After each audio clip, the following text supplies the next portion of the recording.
我们是跟一个成熟的大型的音乐剧的首演级别是差不多。这就是我的孩子，像我的命一样。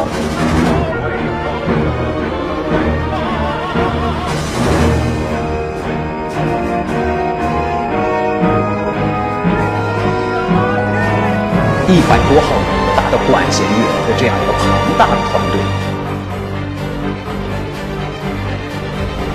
我要不把它做成了，我觉得我对不起麦家先生。奔着一部成功的中国原创音乐剧而努力，这是我自己本身做这件事情的一个决心。